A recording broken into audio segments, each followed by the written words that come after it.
Online education or traditional school.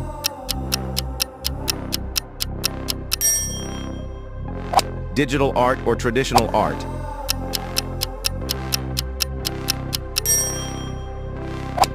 Video games or board games.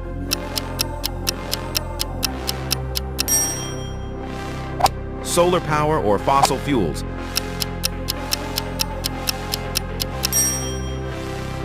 Space exploration or ocean exploration.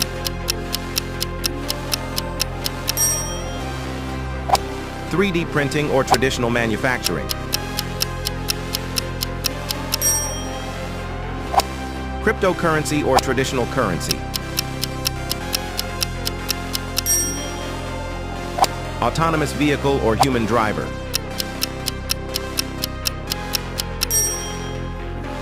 Online security or physical security.